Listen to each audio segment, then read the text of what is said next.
queria dar bom dia para vocês que estão aqui, agradecer imensamente pela presença, dizer que é uma alegria imensa dividir mais esse momento, mais esse evento do Elas Mulheres. E hoje eu estou assim muito honrada, porque é um momento muito, muito especial desse processo do Elas Mulheres. Eu tenho aqui a Cida que é coordenadora do CRAM, Centro de Referência e Apoio às Mulheres aqui de São Bernardo, que fica aqui na esquina, na Rua Dr. Flacker, que é um espaço de acolhimento a mulheres em situação de violência e que eu recomendo que quem não conhece, que passe a conhecer, que divulgue, que fale sobre esse espaço que é tão importante para a nossa cidade, se não para a nossa região. Estou aqui com a Cláudia Lima, advogada, que gentilmente também, assim como a Cida e as mulheres que estão aqui, aceitaram o meu convite para a gente fazer uma dinâmica diferente hoje. De todos os eventos que nós realizamos do Elas Mulheres, esse tem um caráter um pouco mais informativo, que tem esse lugar de discussão dos temas que o livro vai tentando abordar. Então, muito obrigada também, Cláudia. Obrigada, Cida. E as duas maravilhosas aqui, que é a Alexandra Silva, psicóloga, e a Larissa Amigo, também psicóloga, em que a gente vai aqui também discutir um pouquinho sobre violência psicológica, que também tem aí alguns contos, alguns textos que abordam essa frente, vamos dizer assim, essa perspectiva de todas as violências que atravessam os nossos corpos. Temos a alegria de ter a Andréia e a Viviane, que são intérpretes de Libras, que eu acho que é uma presença importante nesse projeto, que a gente ganha nesse movimento deste livro, porque a gente faz um processo de inclusão, não só para quem está aqui, mas quem também vai assistir esse encontro em casa. Eu preciso dizer da importância dos fomentos públicos, porque este projeto ele é realizado com recursos da Política Nacional Aldir Blanc, com o apoio do PROAC, do Governo do Estado de São Paulo, que é um projeto do Governo do Estado de São Paulo. Mas eu preciso dizer também que não só Elas Mulheres, como todos os outros livros, só foram possíveis de serem concretizados porque eles foram resultado de fomentos públicos, dos editais.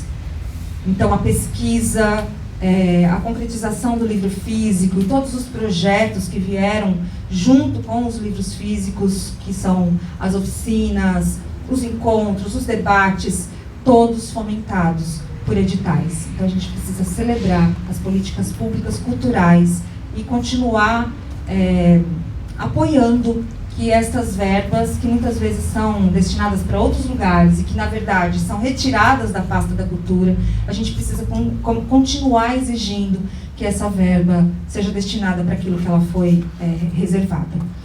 Tem mais gente chegando, seja bem-vindo, meu querido, amado.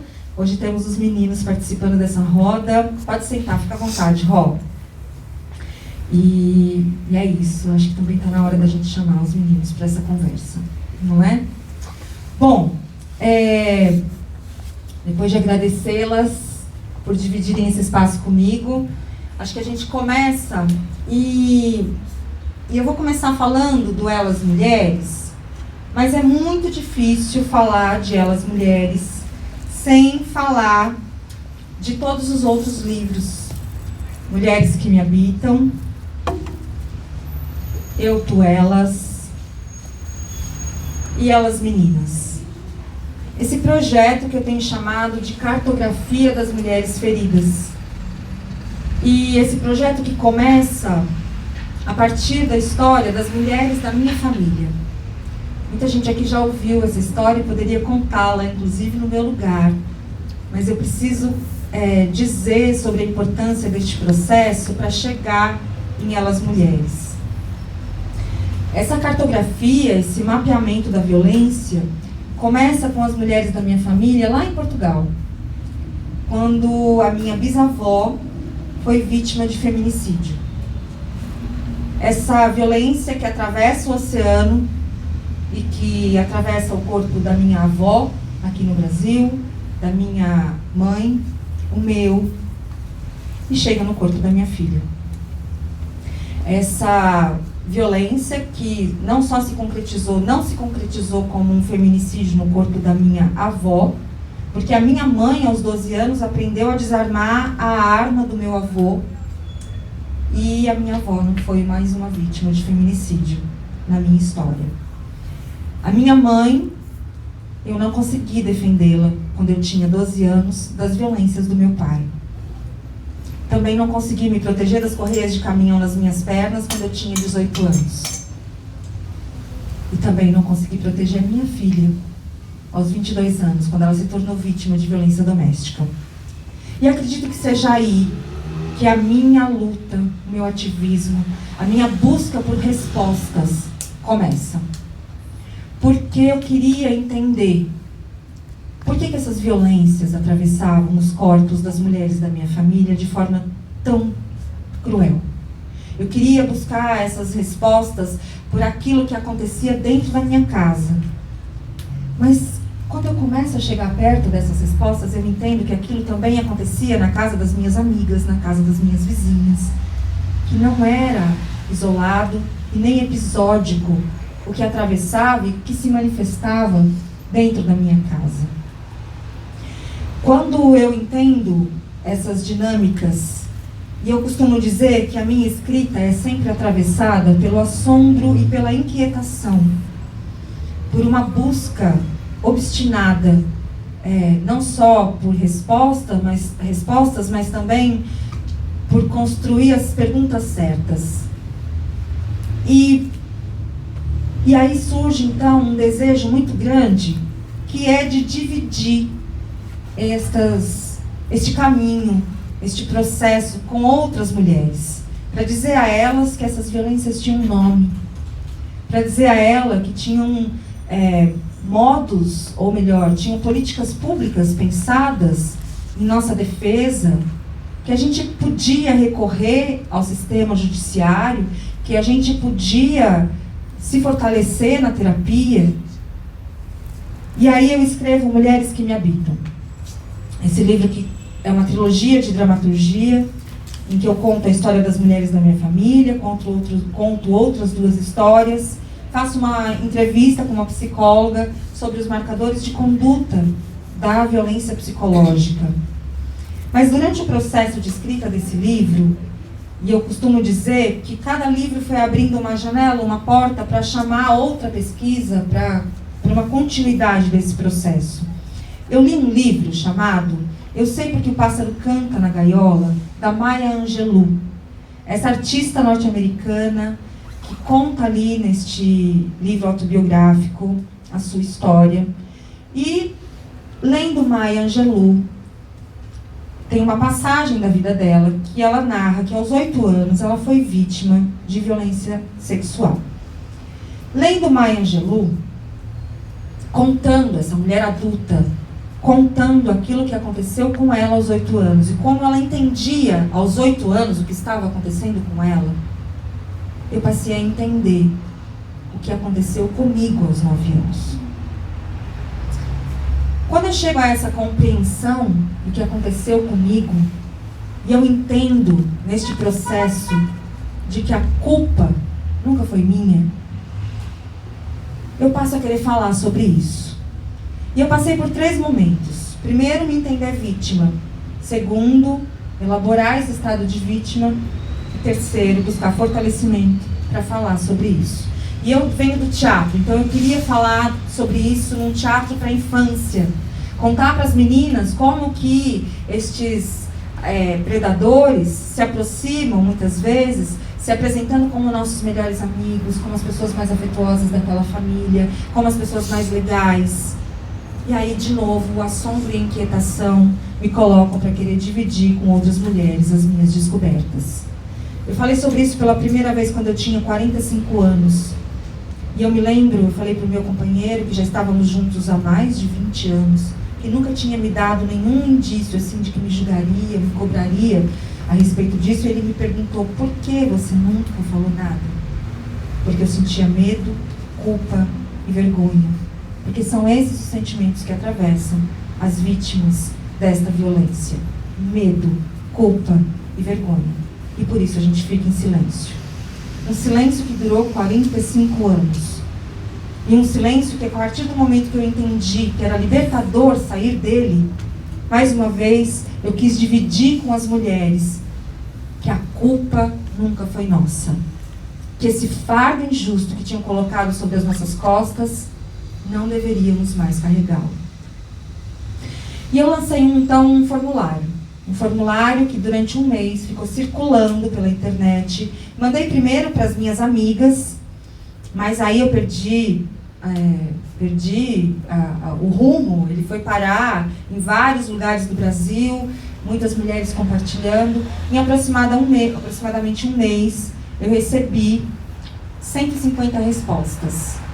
Destas respostas, 80 delas não vinham apenas com um X nas respostas objetivas, mas também vinham com trechos de histórias de mulheres que queriam usar este espaço para denunciar, para dizer o que tinha acontecido com elas. E muitas delas começaram então a me procurar também, pessoalmente, numa mesa de café, numa mensagem de áudio. Quando elas descobriram que eu estava fazendo essa pesquisa, que eu estava falando sobre isso, queriam me pedir para dividir essas histórias e para também contar essas histórias. No capítulo Elas, deste livro, no capítulo Eu conto a minha história. No capítulo Tu, são páginas em branco para que este livro continue sendo escrito, para que as mulheres continuem escrevendo suas histórias e dividindo este livro com outras pessoas quando elas não tiverem coragem ainda de falar sobre o que aconteceu com elas. Capítulo Elas, entraram aproximadamente 8 a 10 histórias dessas mulheres que me procuraram, pelo formulário, pessoalmente, e tem uma série de entrevistas com o pessoal da Child Brasil, da Me Too Brasil, com enfermeiras, com psicólogas, para falar sobre este fenômeno, porque é um fenômeno. Nós passamos por aproximadamente 820 mil casos de violência sexual anualmente, segundo o IPEA. Nós vivemos uma pandemia anualmente dessa violência. E o que é que a gente está fazendo? Pelas nossas meninas, que representam 86% de 0 a 13 anos, são meninas que são violentadas sexualmente. Bom, lancei outro Elas e o formulário continuou lá. Aquelas histórias ficaram comigo, aquelas mulheres continuavam me pedindo espaço. Nesse movimento de convocação, eu precisava fazer alguma coisa. E foi quando a literatura, então, efetivamente, por meio da linguagem, das estruturas literárias, da ficção, me ajudam a dar voz a essas mulheres. Que não mais de uma maneira individual, não mais num caso específico, eu passo a fazer uma curadoria de todas as escutas que eu tive durante esse processo de roda de conversa, de todas essas histórias que chegaram para mim por meio do formulário. E aí, então, eu começo a separar quais são as situações semelhantes com agressores em comum. Como contar as histórias de modo que não fossem mais só da Fran, da Bicói, da Maria Flor, que estão no Eu Tô Elas. Mas que eu também, assim como quando eu leio a história da Maya Angelou e me identifico, como que eu podia construir narrativas em que as mulheres olhassem para aquilo e, se não se reconhecessem 100%, olhassem e entendessem que elas também estavam ali. Então, o Elas Meninas é um livro que fala sobre violência sexual na infância. É um convite às instituições, às famílias, para compreender como que muitas vezes as crianças não são escutadas, como são negligenciadas, como muitas vezes nós adultos jogamos as nossas crianças no colo dos abusadores. Então, Elas Meninas parte deste lugar. Mas, O Elas Mulheres, quando eu lancei o formulário, tinha uma pergunta que era assim: você já sofreu estupro marital? Eu não podia parar na pergunta. Eu tinha que explicar o que era. Aliás, eu explicava antes de perguntar se já tinha sido vítima de violência sexual na infância, com toque ou sem toque, com contato físico ou sem contato físico, melhor dizendo. E eu explicava. E aí as mulheres às vezes diziam assim, quando eu perguntava: você já foi vítima? Não. Me colocaram ali para assistir. Então você foi. Os nossos meninos são educados absolutamente por meio da pornografia, por meio da violência sexual. E muitas vezes a gente nem sabe que isso é uma violência, que a gente passou por ela e fomos expostos a esse tipo de situação na infância, mas a gente não sabia nomear. Ou essa violência foi tão naturalizada, tão normalizada, que a gente só seguiu a vida, sem entender o quanto isso mexeu com a nossa cabeça, nos traumatizou e foi violento com as pessoas adultas que nos tornamos. Quando eu perguntava: você foi vítima de estupro marital? Eu precisava explicar que a violência sexual também está presente nos relacionamentos, nos casamentos, quando você é submetida a uma situação que você não quer, quando você é obrigada a fazer sexo quando você não quer, do jeito que você não quer. E aí, abriu um espaço imenso com essa pergunta, para que mulheres começassem a me mandar suas histórias, não só de violência sexual, mas de violência psicológica, violência moral, de tantas outras violências que as atravessavam durante os seus relacionamentos e que elas passavam a identificar a partir deste momento, de um simples formulário que chegou a elas. Elas Mulheres, então, passa a ser um resultado, passa a ser um livro que pretende, assim como Elas Meninas, dialogar com as mulheres, não só sobre a violência sexual, mas sobre todas as formas de violência que nos atravessam. E não são só histórias, de novo, do formulário. São histórias de rodas de conversa que eu fiz no CRAM, de rodas de conversas que eu fiz na EJA, de rodas de conversa que eu fiz e que nunca, em qualquer lugar que eu chegasse, eu voltava apenas com as histórias que eu levava. Sempre alguém me chamava num canto. Sempre alguma mulher tinha uma história para contar. Ou no meio da roda, ou num cantinho. A ficção não dá conta da realidade, gente. As histórias que estão aqui tentaram dar conta das violências absurdas que muitas mulheres são submetidas, que nós somos submetidas. Então, esse livro, ele tem o objetivo de encerrar este projeto que eu tenho chamado de Cartografia das Mulheres Feridas, essa tetralogia que é resultante de uma pesquisa de mais de 5 anos, é resultante de muitas rodas, de muitas escutas, de muitos diálogos, de muitos desejos de convidar mulheres a saírem do silêncio, mas também de entender que, e eu tomei conta disso recentemente, que eu estou falando sobre isso tem 5 anos. Há 5 anos, quando eu começo a falar sobre isso, as meninas de 17, a menina de 17 que foi violentada no estupro coletivo no Rio de Janeiro, tinha 12. O menino que articula, que arquiteta essa violência coletiva contra ela, também tinha 12. E a minha provocação é: quem eram os meus aliados? Quem eram os homens que estavam conversando com estes meninos sobre violência contra as mulheres?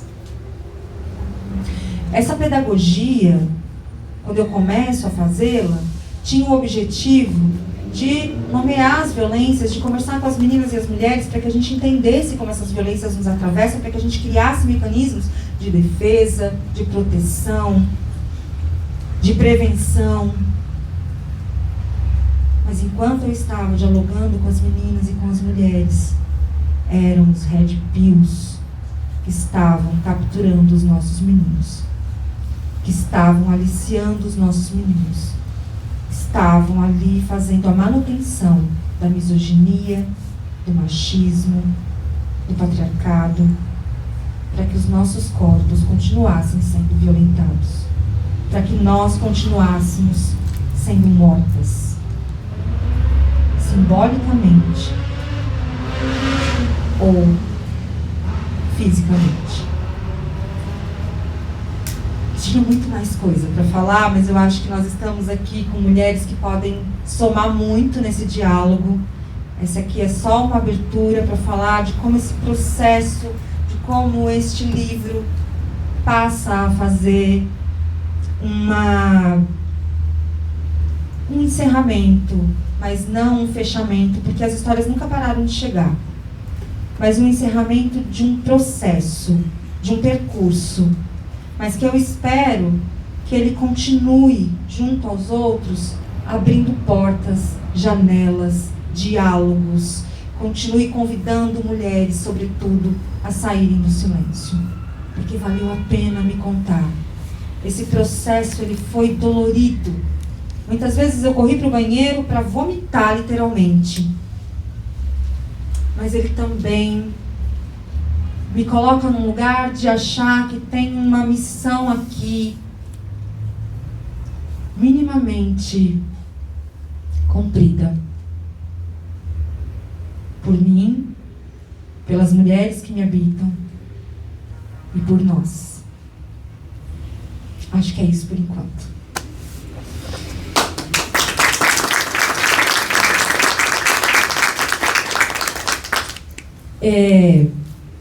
A gente vai fazer uma dinâmica agora. E aí, a partir dessa dinâmica, eu passo a palavra para as nossas convidadas. E a dinâmica vai ser... eu vou fazer a leitura de alguns contos. E a partir dessa leitura, eu vou abrir para a gente dialogar sobre ela a partir do ponto de vista e da perspectiva do que ela pode levantar enquanto discussão, enquanto debate, a partir daquilo que, de alguma maneira, eu tive a intenção de abrir como diálogo. Mas a partir do momento também que eu entrego esse livro para vocês, as minhas intenções, os meus objetivos com aquilo que eu escrevi, se ampliam, se transformam. Porque agora vocês passam a fazer essa coescrita. O livro não é mais meu. O que eu escrevi aqui agora não me pertence mais. Mas então a gente vai junto abrir esse diálogo. Eu vou começar com A Menina como Campo de Batalha. E depois eu vou convidar a Cláudia. Deixa eu ver em que página que está. 35? 35.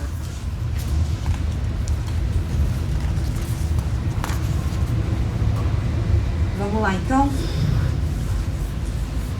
A Menina como Campo de Batalha. Segunda-feira. O advogado atravessa os corredores da vara de família. Anexa mais um papel à pilha de vidas em disputa. Quinta-feira. Despacho. Pedido negado. Convivência obrigatória com o pai. Cumprimento imediato. Quinta-feira. Anúncio. Amanhã, o pai aguardará a menina ou requererá a guarda definitiva. A menina corre para o quarto, arranca uma folha do caderno, deita-se. A caneta incansável mancha o papel. Raiva funda, raiva ferida, raiva segredo. A mãe não sabe, a juíza não sabe. O advogado não sabe. A menina não sabe contar, por isso escreve. Mãe, me desculpe. Te amo. Assina. Segunda-feira seguinte. Na vara de família, o advogado, com a carta em mãos, anexe-se aos autos. Fato consumado. Visitas extintas.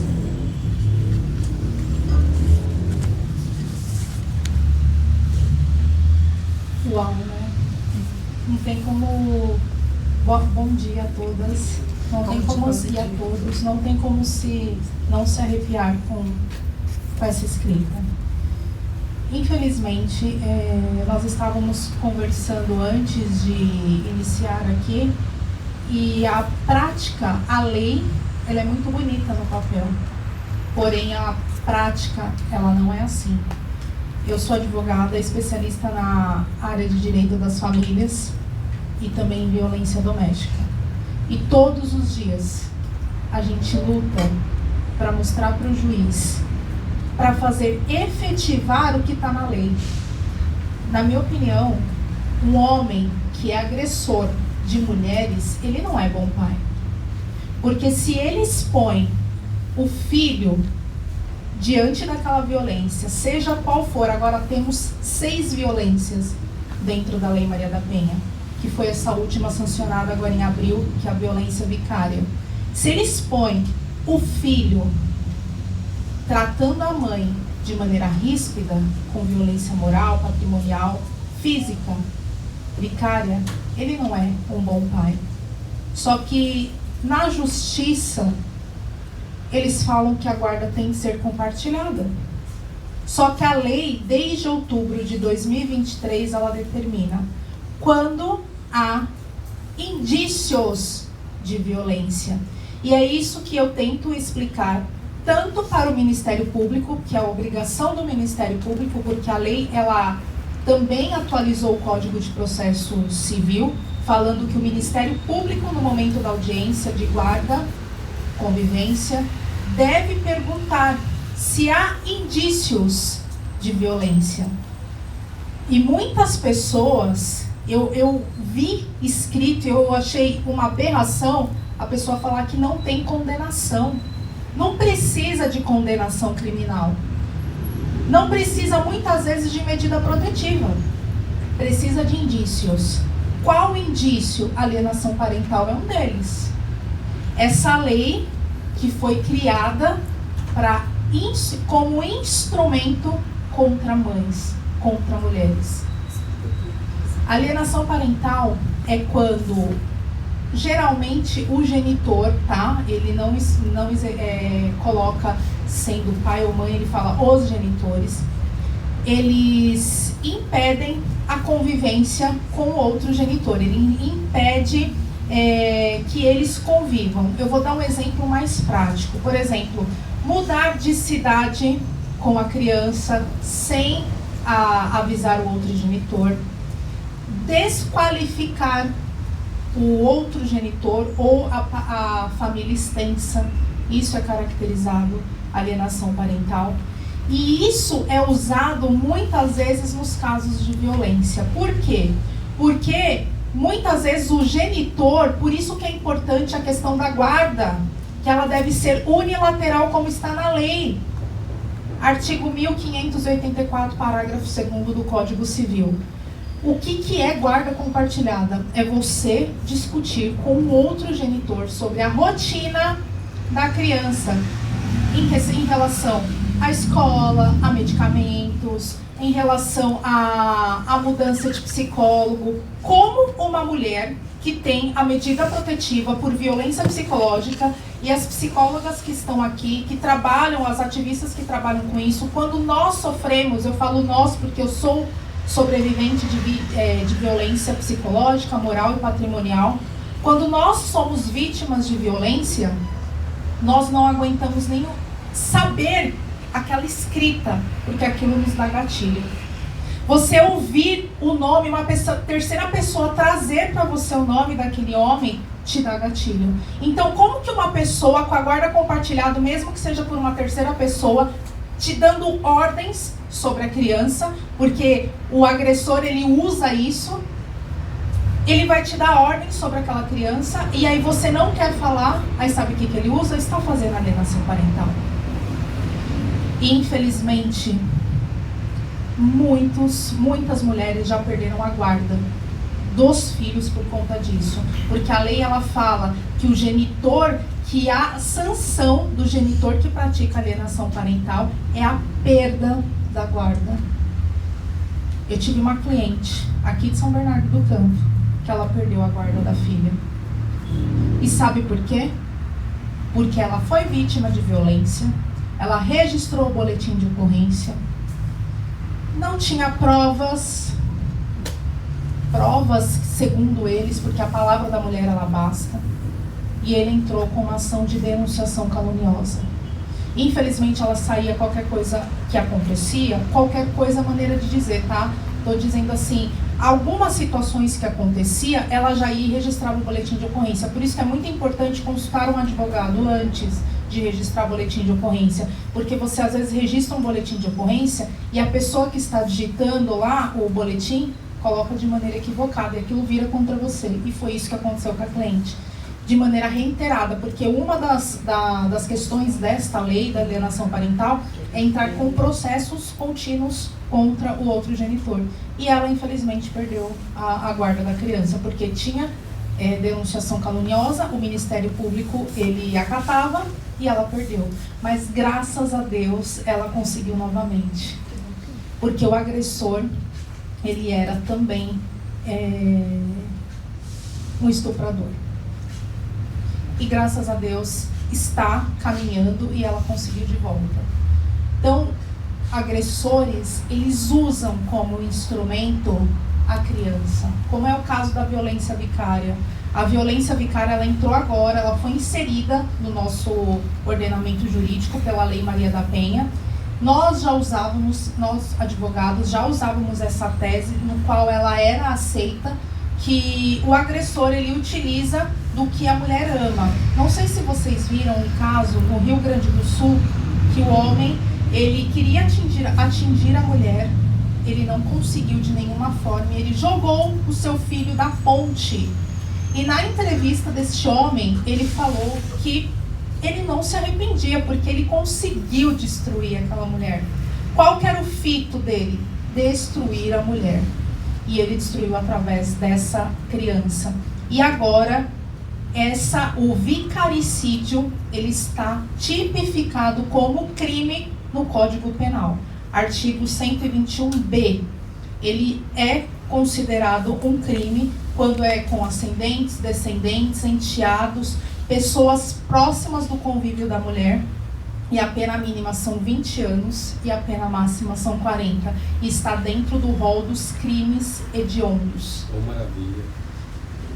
Hoje, muitos agressores, eles não se intimidam com leis. Nós temos muitas leis. Eu já ouvi mulheres, você já deve ter ouvido falar, a Lei Maria da Penha não resolve. A Lei Maria da Penha não adianta. Nós precisamos cada vez mais falar para as mulheres denunciar, porque é só assim que o Estado vai conseguir proteger. Tá, mas você não soube do caso da Cibele? Ela tinha medida protetiva aqui em São Bernardo e ainda assim ela morreu. Mas a Cibele, ela denunciou, ela gritou, e por isso que nós precisamos, nós, como estamos à frente, fazer efetivar essa lei. Fazer efetivar no sentido, tem medida protetiva, descumpriu, prisão. Eu estava conversando, acho que com você lá atrás, e eu falei que o juiz teve um descumprimento de medida protetiva, eu pedi a prisão do agressor, e o juiz, ele notificou ele, falando, da próxima vez você vai estar preso. Da próxima vez, quando ela morrer? Nós vamos esperar ela virar notícia, e é dessa forma que eu tenho indagado os juízes dentro do processo. Nós não devemos esperar essa mulher virar estatística, tem que ser efetivada a lei, ponto final. A minha opinião, aqui, não sei se vocês concordam, a lei nós temos, e a Lei Maria da Penha é a terceira no mundo melhor lei em relação às mulheres. Nós temos aí Portugal, por exemplo, França, que é um absurdo a questão de violência contra mulheres e eles não têm lei. E nós temos leis que nos protegemos. Só que elas precisam sair do papel e ser efetivadas. Descumpriu, prisão. Medida protetiva, tornozeleira. Indícios de violência, guarda compartilhada. E saiu sexta-feira, guarda unilateral. Saiu sexta-feira agora e eu termino aqui a minha fala, uma lei muito importante, porque os agressores, eles utilizam aquilo que eu falei para vocês, a pessoa ou algo que a mulher ama como instrumento de violência. E nessa sexta-feira passada foi sancionada a lei da guarda, custódia, melhor dizendo, dos pets.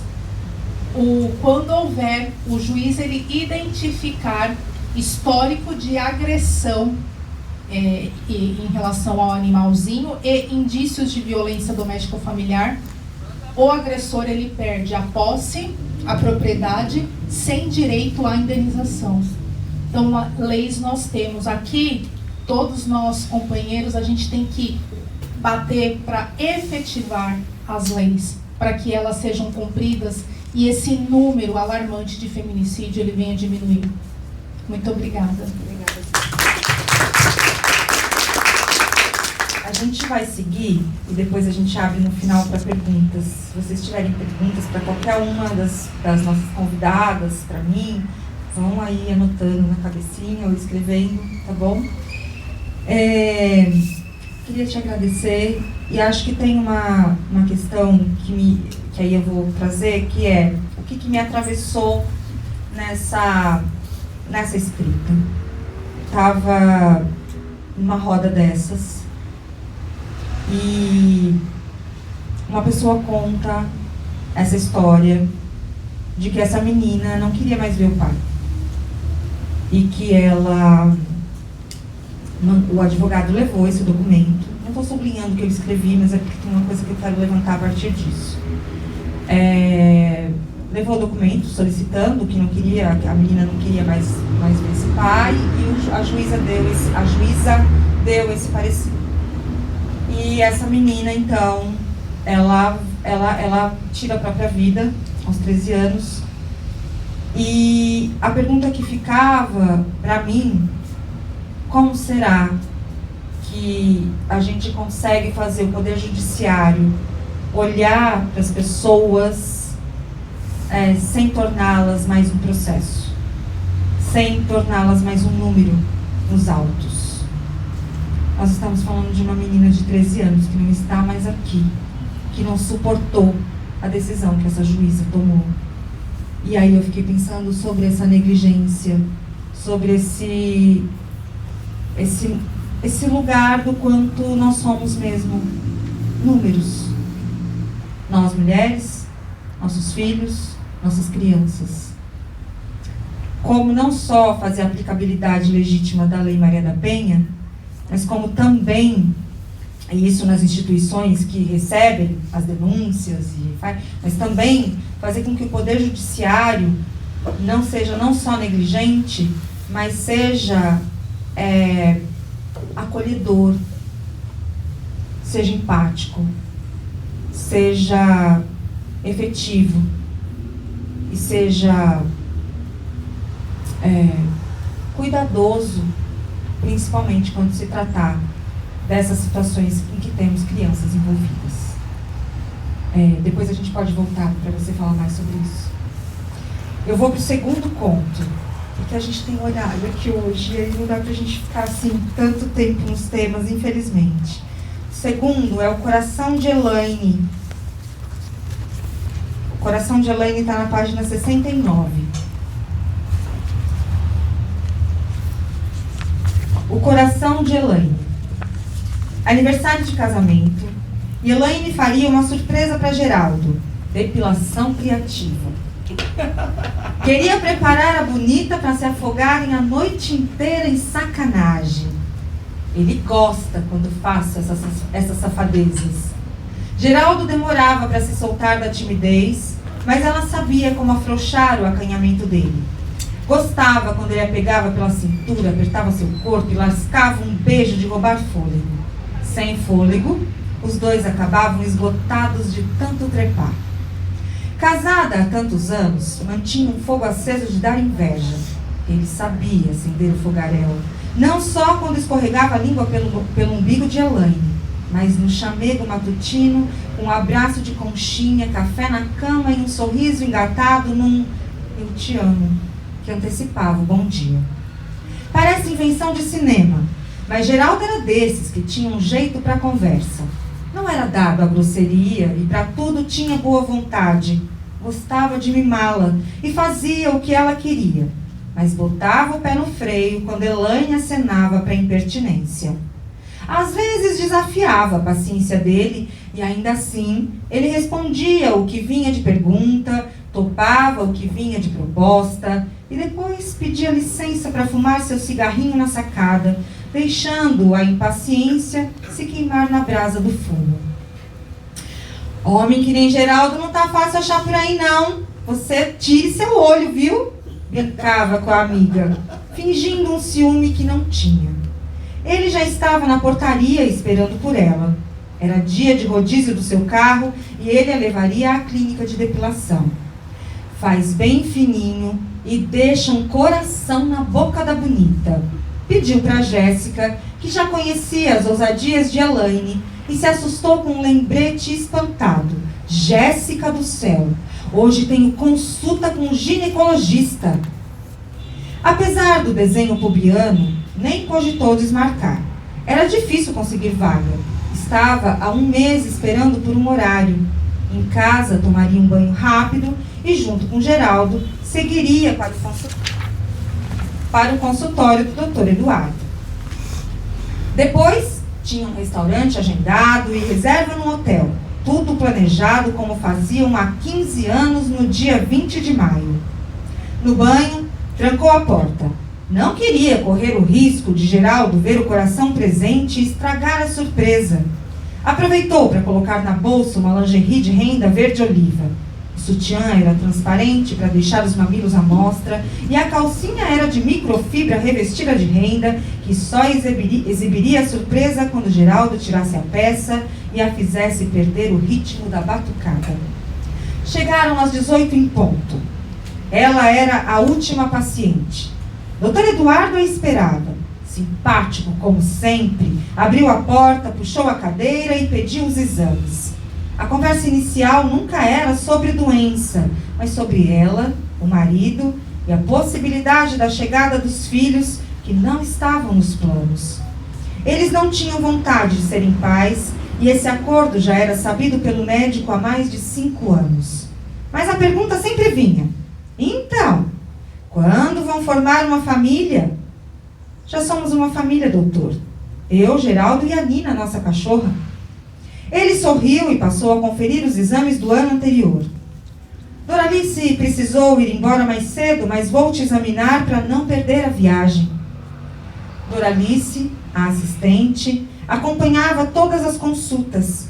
Aquela seria a primeira vez sem ela. Elaine não viu problemas. Já conhecia os procedimentos. Entrou numa espécie de provador de loja. Tirou o vestido, o sutiã e a calcinha. Colocou um avental que fechava atrás e que era Doralice quem sempre a ajudava com o laço. Desta vez, apenas atravessou os cordões e ficou segurando as pontas na frente do abdômen. Pode subir na cadeira. Pé ante pé, subiu. Colocou as pernas apoiadas nos braços da cadeira e sentiu a barriga gemer. Abrir as pernas, feito uma perereca, é sempre muito desconfortável.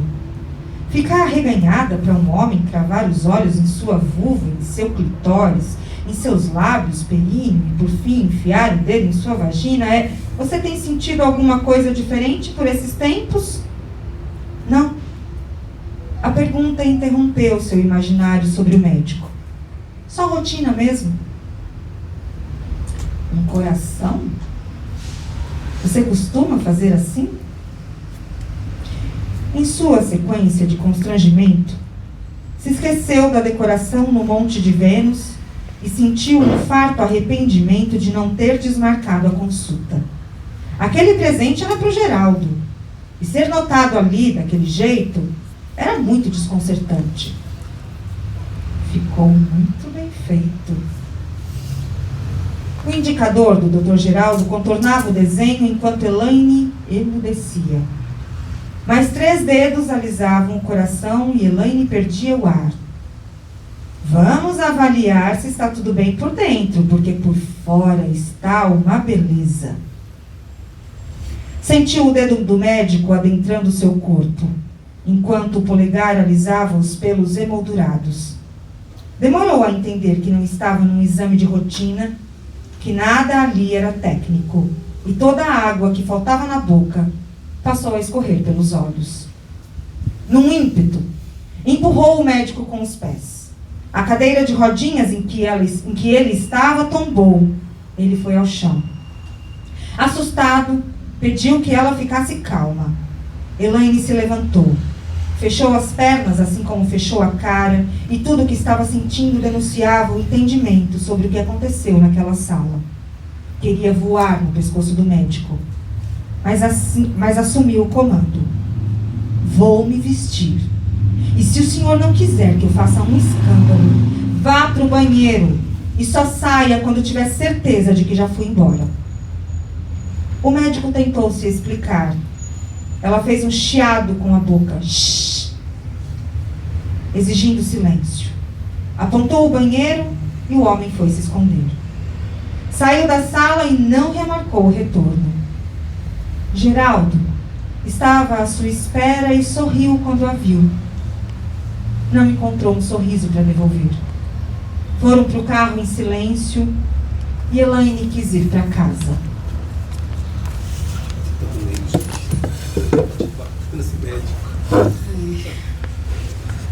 Bom dia.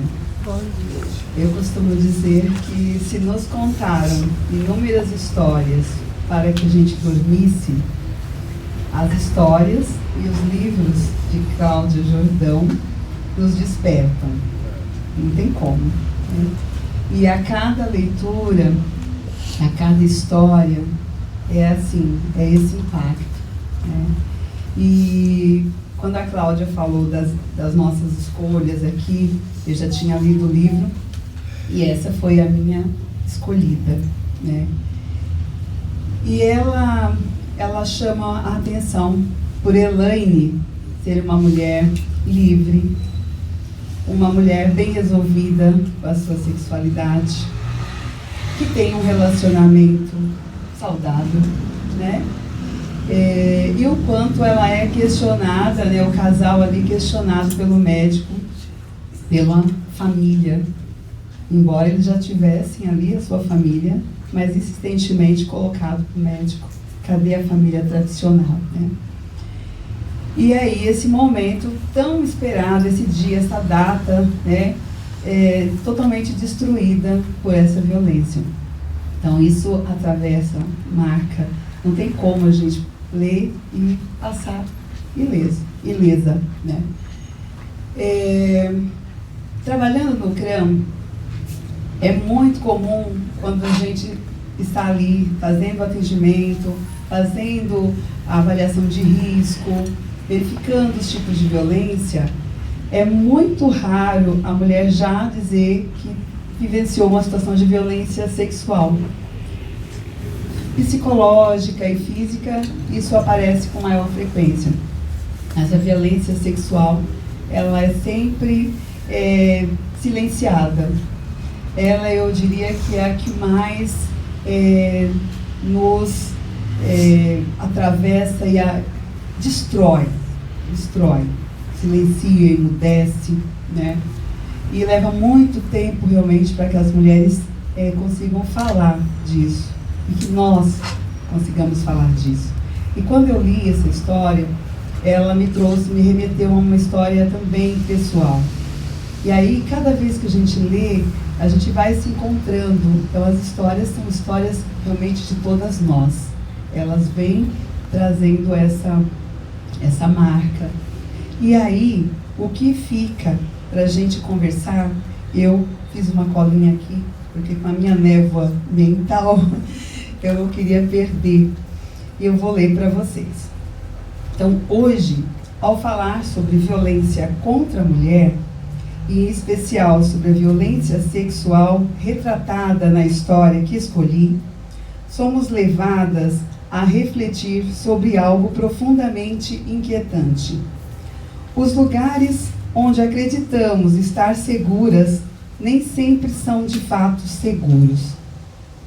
A cena de uma consulta ginecológica, que deveria ser um espaço de cuidado, confiança e ética, transforma-se em um cenário de abuso. E isso revela uma realidade dura. A violência contra a mulher não está restrita a espaços óbvios de riscos. Ela invade o cotidiano, ela atravessa instituições e rompe expectativas de proteção.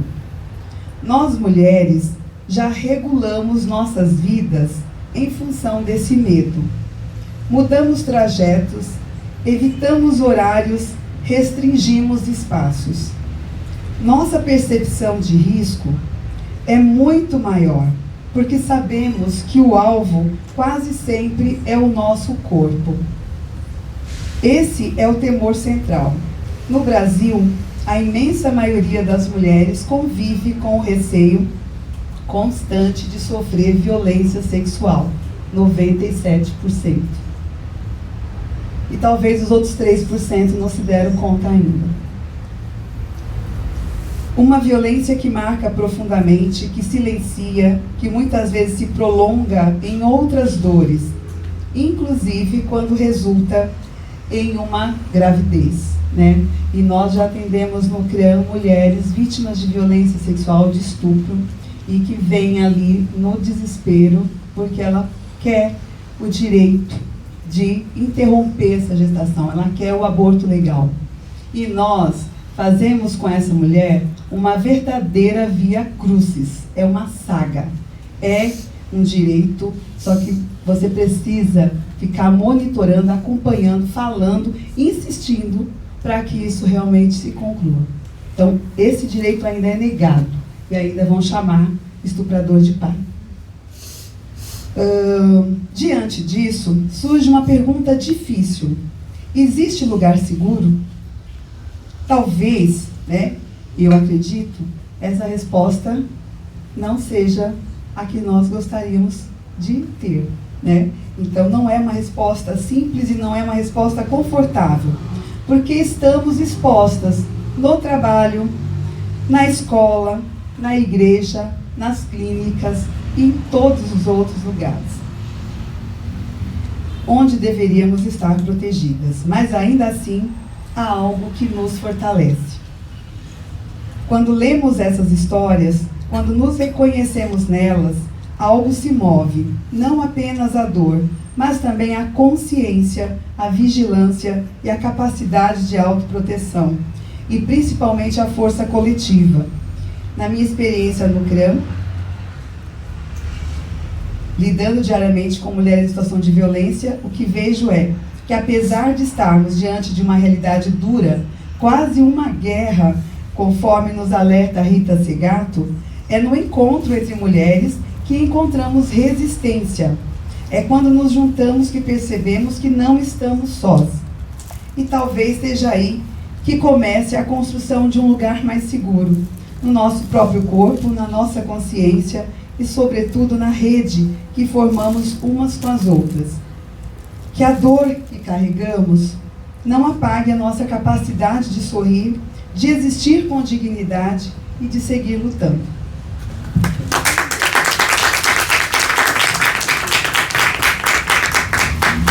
Nossa, primeiro que é muito lindo, assim, toda a leitura que você faz do conto, assim, toda a construção que você faz a partir dele, assim. Foi um pedido da Cida que fosse esse conto, e porque ela se sentiu muito atravessada. Bom, vou seguir. Obrigada por isso. Eu te agradeço. Aliás, obrigada as duas, porque é muito... É como eu disse, né? Depois que a gente entrega o livro, ele não é mais nosso. As duas aqui continuaram escrevendo essa história. Eu vou ler agora o terceiro, que se chama Intervalo. Deixa eu ver aqui. Ele está na página 43. Intervalo. O corpo em suspensão. Vertigem breve, seguida de nitidez. Só mais hoje. Só mais uma vez. Os dias se organizavam nos intervalos do antes e do depois. No entremeio havia excesso. Havia a convicção de um para sempre. Mas o para sempre batia forte e passava rápido. Euforia, espera, intervalos irregulares. Às vezes vinha inesperado e ela se convencia de que ainda funcionava. Às vezes não vinha nada. O silêncio. O vácuo seco na boca. O corpo inquieto, os olhos grudados na tela, a respiração curta. A abstinência não foi súbita. Foi um desmonte lento. Os gestos ficaram pesados. Havia um buraco onde antes havia urgência. Ela atravessou dias como quem atravessa febre, suada, fraca, desorientada. Pensou em voltar, em ceder um pouco mais, mas entendeu que talvez viver fosse isso. Habitar a própria casa também nos intervalos. Dormiu uma noite inteira. Respirou sem pedir permissão. A fissura ainda aparecia, às vezes como uma lembrança muscular, um chamado falso. Ela reconhecia, doía, passava. Não ficou ilesa. Nenhum corpo sai ileso. Mas pela primeira vez em muito tempo, o silêncio não era falta, era intervalo. Tem 2 microfones, vocês podem ficar um pouco. Primeiro eu quero agradecer a oportunidade de estar compondo esse lugar com essas mulheres, principalmente com a Cláudia, que é meu farol, né? Ela sabe da importância que tanto ela quanto a Lari tem tido na minha vida nesse momento profissional, e a oportunidade de falar sobre coisas que nos atravessam uma vida inteira. Não só de forma individual, mas coletiva.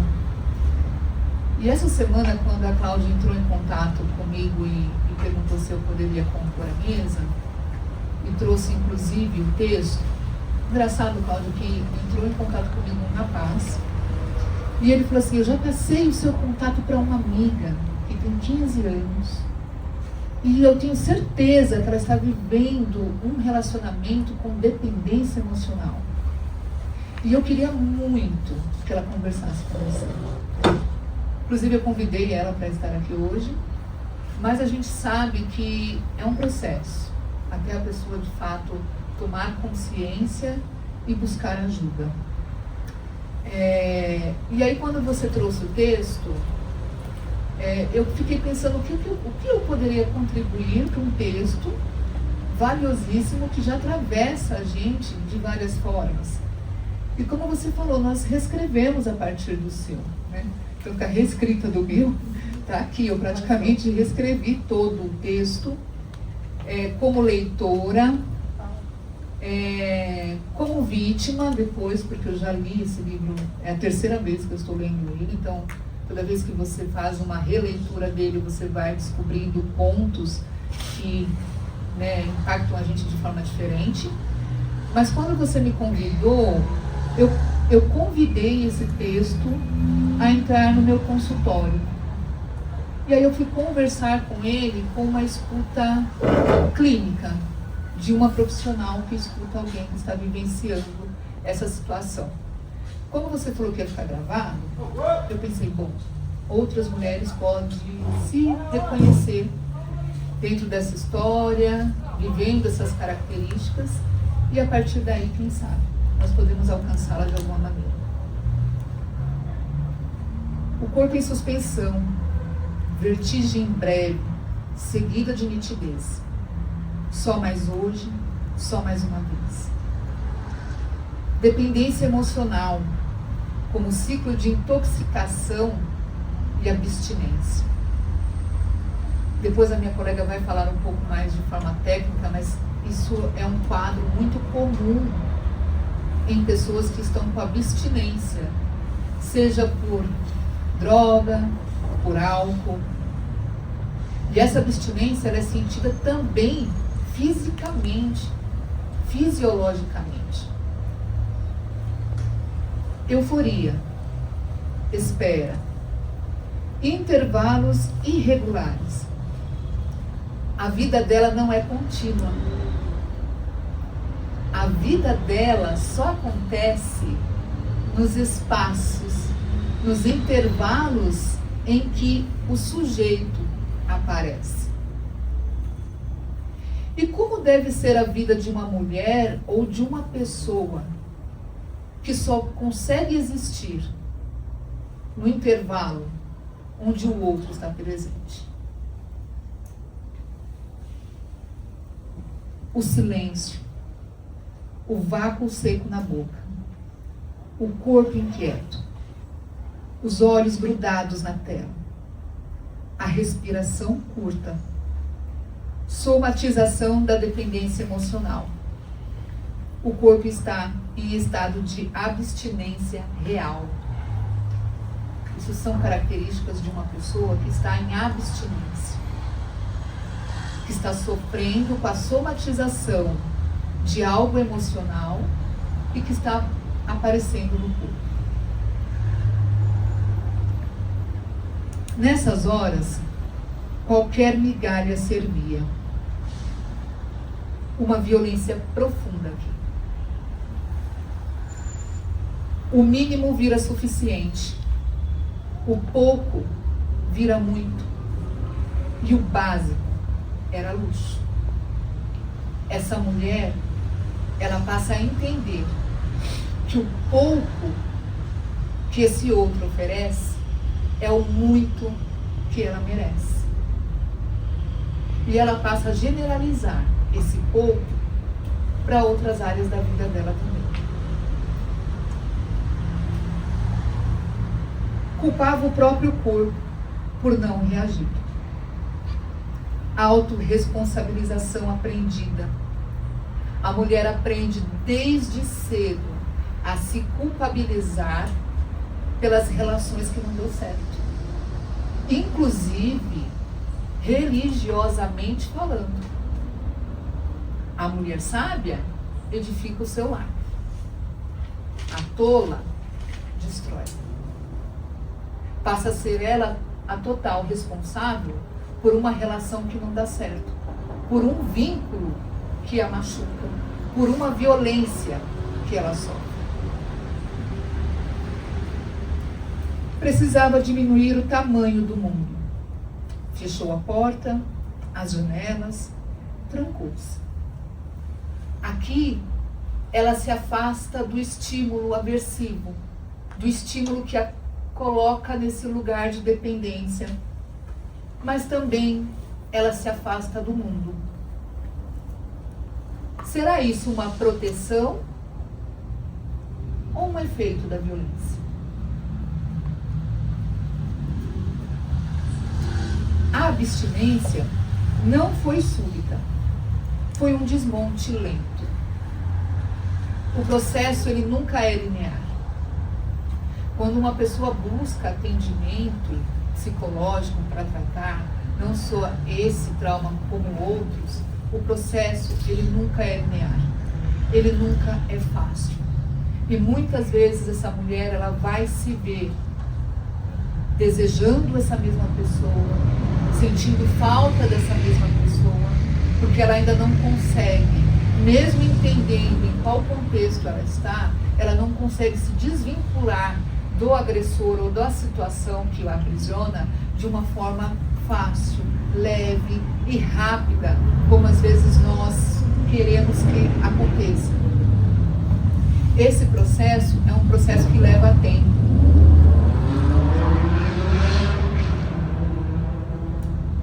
A fissura ainda aparecia às vezes, como a lembrança muscular. Muitas vezes ela não sente falta da relação. Ela sente falta do padrão que a colocou dentro dessa relação. É isso o que a mente, é isso que o inconsciente está solicitando. O padrão está aprendido e muitas vezes foi aprendido dentro do seu lar. Muitas vezes esse padrão, ele é transgeracional. Muitas vezes essa mulher cresceu vendo não só a mãe, mas a avós, as tias, vivendo relacionamentos onde a violência era frequente. E não só a violência física, mas a psicológica também. Então ela passa a aprender que amar é sofrer. O amor é sofrido. Se nós pegarmos, inclusive, as músicas, eles trazem muito esse contexto do amor em sofrimento. E ela aprende que ela precisa se dedicar. Se eu me doar mais um pouquinho, se eu fizer a minha parte, o que eu fiz de errado? Então, ela se encontra dentro de um padrão. O sofrimento não vem pela relação. A relação não traz alegria. Mas o padrão traz um lugar familiar. E isso faz com que ela deseje, querer estar dentro dessa relação. Até porque ela acredita que de alguma forma ela pode modificar, mudar, transmutar os comportamentos dessa pessoa que a colocou neste lugar. A mulher é heroína. É esse lugar que a sociedade quer nos colocar. O silêncio não era falta, era intervalo. Aqui começa uma ressignificação. Esse intervalo, depois com o tempo, com o processo terapêutico, começa a ocorrer uma ressignificação. E esse intervalo, ele deixa de ser ausência para ser espaço para algo novo. Algo que ela pode reconstruir a partir daquilo que ela aprendeu. Mas para isso ela precisa ressignificar.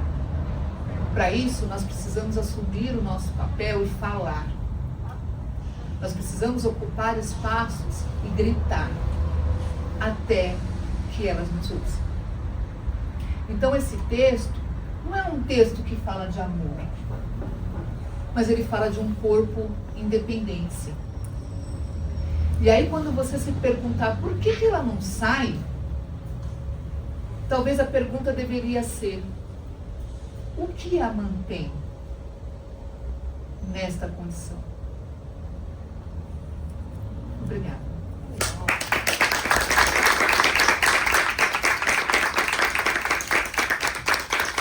Depois eu sou farol, tá, gente? Ai, gente, como é gostoso estar na presença de vocês. É uma honra gigantesca e eu me sinto extremamente orgulhosa de poder chamar vocês de minhas amigas, de verdade.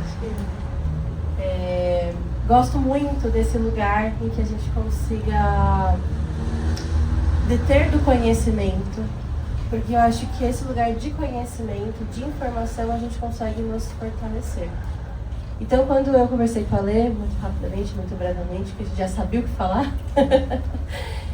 eu falei que eu gostaria de trazer esse lugar fisiológico mesmo, né? Para que a gente consiga compreender e sair desse lugar da culpabilização.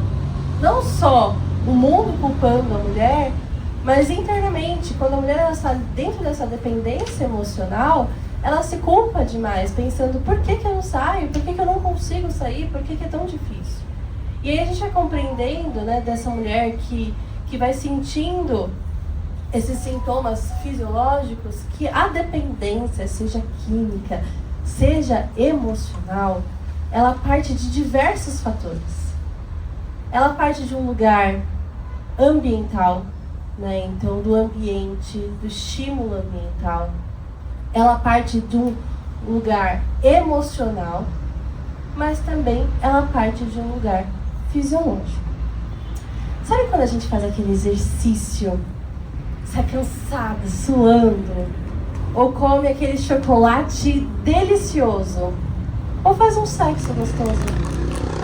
Nesses espaços, o nosso corpo ele produz dopamina, ocitocina, que são hormônios de felicidade, de bem-estar, de tranquilidade, de falar, ai, que gostoso.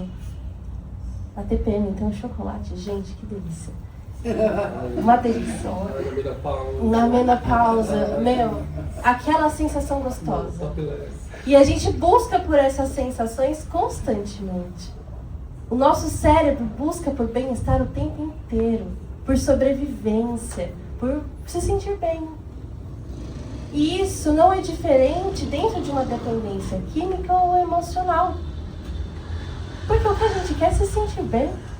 O que a gente quer é se sentir aquele gostosinho no peito. Mas o que acontece? Logo depois da dependência química, por exemplo, e eu gosto de fazer essa alusão porque a gente consegue compreender melhor. Porque quando tem algo ali que fala assim, não, a pessoa ela utiliza cocaína, então a gente já sabe o que acontece, a gente consegue entender que existem fatores fisiológicos que fazem com que essa pessoa entre neste lugar. Mas quando se trata de uma dependência emocional, é muito mais difícil, justamente por conta dessa responsabilidade, né? Autorresponsabilização sobre o que lhe acontece. E então, dentro da dependência, que vai envolvendo essas questões do cérebro, vai sendo reforçado e mantido esses comportamentos. Eu coloquei aqui que também quando a gente se estressa no trabalho, quando a gente está num momento de discussão com alguém, quando a gente briga, quando vai acontecer, a gente libera no nosso corpo o cortisol, que é um hormônio totalmente normal pra gente sentir. A gente libera, o maior pico dele é quando a gente acorda. O cortisol, ele nos dá aquela energia para movimentar, né? Então, aquele hormônio que nos gera aquela sensação de luta fundo. Vamos levantar, vamos fazer umas coisas. Só que em excesso, gera queda de cabelo, gera aumento de peso, gera confusão mental. Tudo bem? Entendemos isso? Todas compreenderam? Dentro de uma relação, isso acontece. A dopamina, o cortisol... Desculpa te interromper, então deixa eu entender. Pode falar, mãe. Tem que ter o cortisol, só não pode ter muito. Exatamente. É um hormônio totalmente natural do nosso corpo. Exatamente. Isso. Ele é muito necessário, exatamente. Só que o problema é quando ele vem em níveis elevados, em excesso, né? Então, o que acontece? Dentro de uma relação, quando a gente se apaixona... Ai, gente, que delícia que é se apaixonar. É uma delícia. A gente se sente ali a dopamina lá no alto, né? Então a gente se sente naquele bem-estar. Então a gente come esse chocolate 24 horas por dia. Então a gente pensa naquela pessoa. Só que ao mesmo tempo que eu falo que é uma delícia se apaixonar, que saco que é se apaixonar. A gente fica bobo, a gente fica burro, a gente só pensa ali na pessoa. E aí se cria essa sensação, né, de querer estar próximo. O que acontece? Então a pessoa ela se aproxima, a dopamina é liberada. Ela vai embora, o cortisol ele vai aumentando. Compreenderam? O nosso cérebro nesse processo vai criando uma sensação de dependência. O que eu estou querendo dizer para vocês?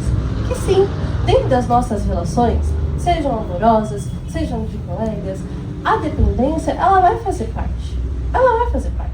Porque a gente quer estar próximo. O problema é quando a gente de fato depende daquela pessoa para existir, para viver, para acontecer. Dentro de uma relação abusiva, dentro de uma relação que o comportamento ali já vai saindo para um lugar tóxico, né, dessa relação, essa dinâmica ela continua acontecendo, só que de uma forma diferente. Os comportamentalistas, né, dentro da psicologia, vai falar muito do reforço intermitente. É uma palavra difícil, mas eu explico para vocês. O reforço intermitente, ele acontece da seguinte forma. Vamos dizer aqui que eu venho e te dou um agrado. Te trato muito bem. E aí, amanhã, eu não faço isso. Mas no dia seguinte, eu faço. E aí depois eu faço de novo. Mas aí depois eu paro. Tá entendendo? Não tem como prever. Dentro de uma relação tóxica, em que o homem ele vai trazendo, não a pessoa, não o homem, mas a pessoa ela vai trazendo essa relação, você não consegue prever o que vai acontecer. Só que você fica ávido por essa sensação de bem-estar e de ser bem tratada, de ser bem quista, de ser bem querida. Então, dessa forma, o nosso cérebro ele vai ficando ansioso por essa sensação de bem-estar. E essa ansiedade, ela vai se comparando a uma dependência química. Que é aquela avidez, eu quero, eu preciso, eu posso, não, eu quero agora. E eu não consigo mais ter controle sobre. E aí vai se estabelecendo essa relação constantemente. E o parceiro, ele vai sendo esse lugar de existência. Como a Lei falou pra gente. Ele vai passando a te dar um lugar de eu só estou me sentindo bem quando ele está aqui. Olha que loucura. Então, às vezes a gente acha, claro, com toda certeza que existe um reforço cultural. Existe, com certeza, um reforço ambiental das pessoas falando, não, você vai, olha como ele é bom pra você, não, mas você não precisa sair dessa relação, mas também existe, eu preciso agradar esse parceiro, mas o fisiológico, e eu gosto muito de empoderar as minhas pacientes, desde quando eu comecei a atender casos de dependência emocional, porque vocês compreendam o quanto o nosso cérebro, ele busca e se acostuma com algo que até necessariamente é ruim. Porque ele vai buscando constantemente, ele vai entendendo que aquilo ali é o que tem. Né? Então, essa é o que eu tenho disponível para eu ficar feliz, para me sentir satisfeito. E aí, nessa constante busca, se estabelece a dependência emocional. Vocês entenderam? É muito real. É muito real porque dali surgem reforçadores, é claro. Reforçadores em que a gente vai trabalhando com a mulher, com toda certeza, a autoestima. E quando eu falo de autoestima, não é ela se sentir somente bonita também, mas ela entendendo que o valor da vida dela existe e que é real, que é necessário. Que ela tem valor enquanto pessoa, além daquele lugar da relação. Larissa, é a parte do conto que a Cláudia fala, as migalhas. De você justamente buscando isso, né? De você buscando justamente esse pouco, essa palavra. Esse pouco, né? Porque é como se fosse o mundo, ele vai se tornando pequeno ao redor dessa dependência. E eu gosto, novamente, de comparar a dependência química, porque a gente tem ali muitos casos visíveis, né? O corpo da pessoa ela vai mudando, vai alterando. E aí é muito fácil da gente perceber quando essa pessoa está numa dependência química. Mas meninas, mulheres, homens, é muito real o que acontece quando a dependência emocional ela se estabelece. Porque a pessoa ela adoece, ela fica cega somente naquele mundo que está existindo entre ele e a pessoa. Né? Então, eu entendo o quanto é necessário da gente ter esse conhecimento para compreender como o nosso corpo ele vai funcionando, para sair desse lugar de culpa, de nossa, olha só o que está acontecendo. É isso, meninas, que eu queria trazer para vocês. Eu escrevi tudo isso aqui, ó. Uau! Ai, deixa eu pegar o microfone, peraí. Oi. Que loucura, né? E que delícia ao mesmo tempo. Porque quando eu começo a pensar na escrita desse livro, que foi o grande desafio, o meu grande desafio, na verdade, era pensar na linguagem. Como eu poderia me afastar do didatismo, porque é literatura. Eu não estou construindo uma questão técnica, como as meninas trouxeram aqui. mas eu também queria dialogar com a questão técnica. Eu não queria dar uma notícia de jornal, um relato. Eu queria me afastar desse lugar que a notícia de jornal, o relato, tem esse lugar do choque imediato e a gente rola o feed para cima, né? A gente passa para a próxima notícia. A gente se assusta com aquilo, mas a próxima notícia está ali na fila. As estatísticas estão aí. Meu grande desafio era como falar sobre isso, me apropriando das ferramentas literárias, das ferramentas da ficção, para que quando a gente tivesse acesso a esses textos, eles dialogassem de várias formas, abrissem várias leituras e várias possibilidades de entendimento, de construção. E aqui hoje, eu saio muito honrada, acho que essa é a palavra, por leituras tão profundas, por olhares tão generosos de vocês todas para esses textos, e que saio com a sensação de que talvez eu tenha conseguido com que esses textos causassem efeitos outros, efeitos que não estão ali na notícia, mas que também possam ser um amparo ou uma ferramenta também para as questões técnicas, para que ele possa ser porta de entrada para esse diálogo, que às vezes as pessoas não estão preparadas para ele, que às vezes esses textos possam atravessar as pessoas dentro desse lugar da inquietação e do assombro, e que ali surjam perguntas para que elas possam abrir essa tentativa de perseguir a resposta. E que às vezes elas não vão encontrar, vão ficar nas perguntas. Mas enquanto a gente tem pergunta, significa que a gente está viva. Significa que a gente está questionando o sistema, questionando a estrutura, questionando aquilo que está dado, que nos incomoda, que nos violenta, fazendo com que a gente saia do lugar, que a gente não aceite o que está dado. Porque eu costumo dizer que o que está dado não deve ter mais espaço para ele. Porque a gente precisa se movimentar. E se movimentar em rede. E quando a gente perceber que tem uma mulher em situação de violência, de dependência, seja de qualquer situação como essa, eu não posso deixar de dizer sempre: sejamos rede de apoio destas mulheres. Não sejamos a que vamos questioná-la, a que vamos dizer para ela o porquê que ela está nisso. Não vamos revitimizá-la. Porque quanto mais a gente julga, revitimiza, questiona, ela vai se sentir culpada, fracassada e vai permanecer neste lugar de violência. E quem vai sobrar para ela é só o agressor.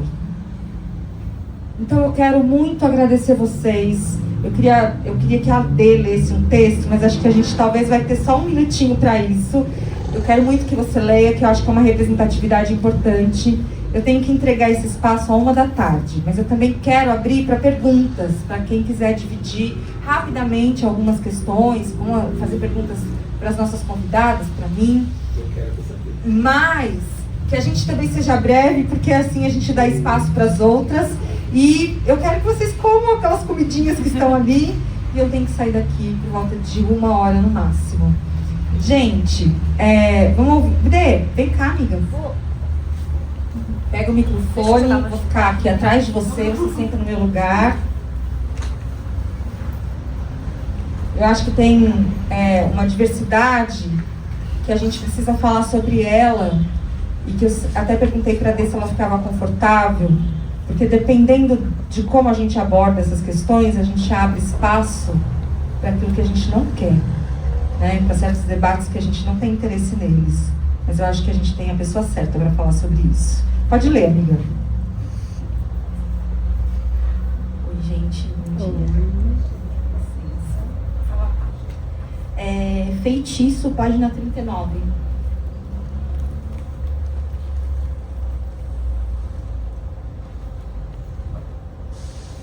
Ela chegou de mansinho, pegou no meu queixo, e do centro da minha boca eu já era toda língua. Estávamos no bar da Lê. Tocava encostar na tua e eu caí no teu canto de sereia. Um dia, 2, e eu já era toda dela.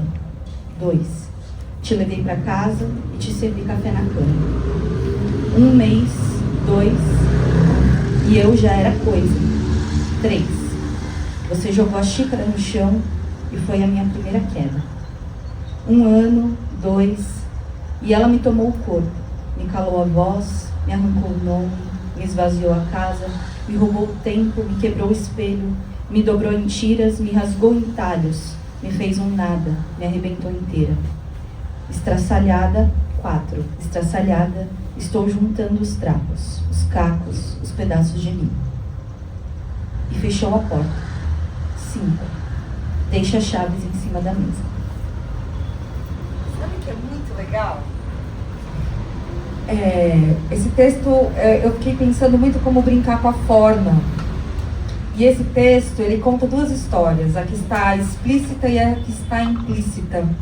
Então ele é construído em formato de notas de rodapé. E eu nunca tinha pensado nele na forma que a Dê fez a leitura. E arrasou demais e eu amei. Porque eu leio primeiro o que está em cima, falo o número da nota de rodapé e depois eu vou para a nota de rodapé. E ela foi lendo a nota de rodapé junto com a leitura do texto. E é muito legal pensar que é isso, o texto não é mais meu. Amei.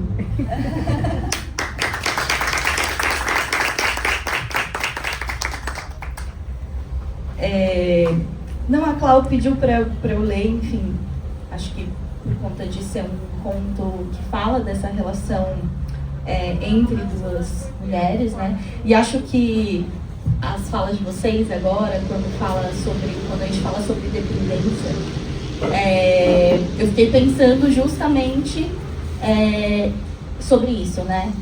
Quando 2 mulheres, e aí quando vocês mencionam músicas, esse imaginário que a gente cria e que fortalece esse amor esse amor romântico, esse ideal, essas relações onde a dor, o sofrimento e o hiperromantismo, né, ele é valorizado, ele é exaltado o tempo todo e é tido inclusive como um medidor de sucesso da relação, né?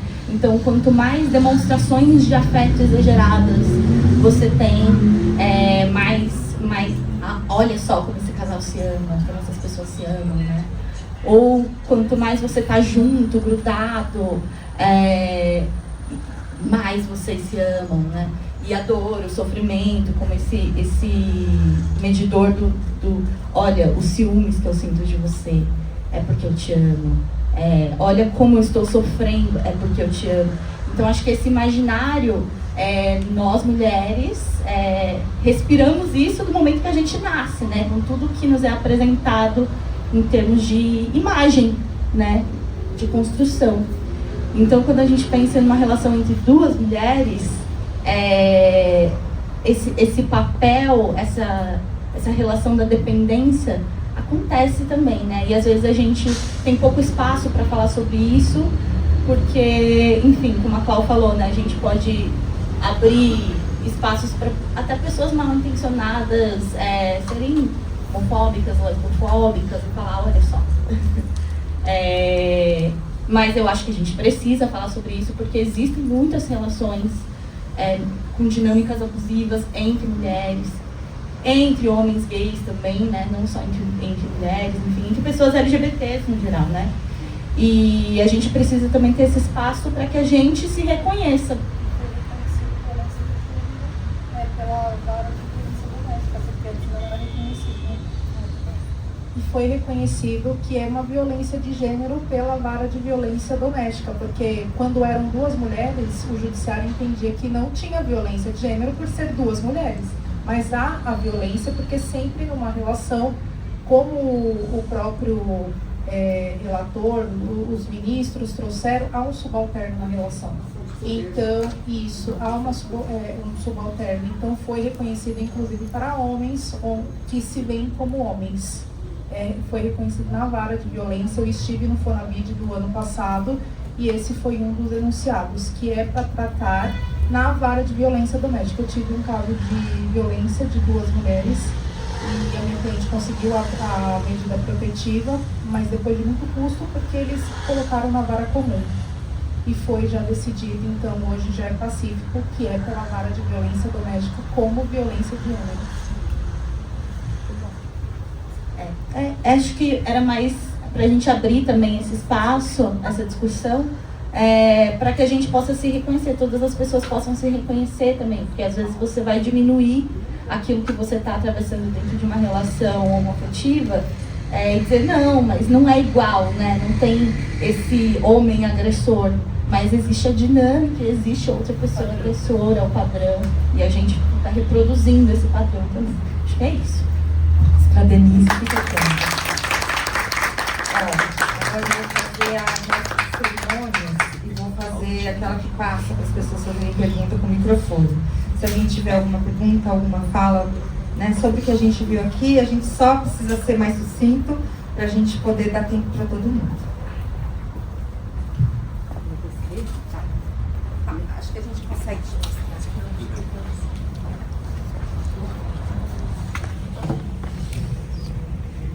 Boa tarde, já, né? A minha pergunta para a Larissa e eu quero ir para você também, para a Alessandra também, para vocês dois. Eu queria perguntar como podemos abordar mulheres vítimas de violência usando esse padrão fisiológico de um jeito que faça sentido para elas, para ser usado na prática, porque a mulher chega com muitas questões e uma forma, eu achei que pode ser uma forma criativa de abordar, de começar uma conversa falando sobre padrões mentais e de uma forma, mas eu queria que vocês dessem um exemplo que a gente pode usar de uma forma prática com elas. É que cada uma vai trabalhar de uma forma diferente, né? E acho que é legal que a gente até já faz aqui uma troca de figurinhas. Mas quando eu tenho uma paciente minha, que eu percebo que ela vive essa dependência emocional, eu gosto muito de trazer o conhecimento, mas como eu falei pra você, esse caminho da autoestima, de entender este valor seu enquanto ser humano, é uma coisa que eu gosto muito de trazer dentro do meu consultório. Então eu vou trazendo dinâmicas mesmo, de atividades práticas, né? Às vezes vídeos, às vezes atividades, que façam com que ela consiga começar a perceber, então peraí, será que eu consigo ter felicidade além desta relação? Então são esses questionamentos que são muito importantes. Uma coisa que eu não falei enquanto eu estava conversando com vocês, que um comportamento, uma vez que ele é aprendido, ele não pode ser desaprendido. Então, se você está andando de bicicleta, você não vai desaprender a andar de bicicleta. Você pode ficar ruim, mas você vai lembrar de andar de como que anda de bicicleta. O ponto é que você pode aprender novas coisas, né? Então, um comportamento que é estabelecido, ele não é desaprendido, mas ele pode ser aprendido em novas situações. Combatidos, exatamente. Então, vai criando novas sinapses, novas formas de pensar, para que tenham ferramentas para utilizar. O conhecimento é um deles. Amiga, como que você trabalha? Eu acho que eu entendi a pergunta por dois viés. Uma, a Lari explicou, que é um viés que é profissional, mas você perguntou de forma prática, né? Como nós podemos, de alguma forma... Fazer uma provocação. Exato. Eu tenho uma amiga, uma pessoa, aqui nós estamos tratando, né, do gênero mulher, mas ela chegou... Ela está com as características, ela está apresentando ali aquilo que a Lari falou, aquilo que eu falei, que compõe um quadro, né, de abstinência, ela está ali nervosa, ela está ressoando com essa abstinência. O que eu posso perguntar para ela? Você se sente assim muitas vezes durante o seu dia, durante a sua semana? Quais momentos você se encontra dessa forma, você se vê dessa maneira? Em que situações isso acontece? Porque de alguma forma você vai fazer com que ela pense, identifique o que está colocando ela nesse padrão de abstinência. Porque às vezes você chegar para uma pessoa, mesmo uma paciente, que ela ainda não tomou ciência de que ela está num relacionamento abusivo, ela pode se ofender. E não é essa a nossa intenção. A nossa intenção é que ela identifique e ressignifique o que ela está passando. Então, você, de repente, abordar como ela está fisiologicamente, fazendo-a pensar em que outras situações colocam ela dentro desse padrão, vai fazer com que ela olhe para essas situações de uma forma um pouco mais observadora, porque às vezes ela não percebe.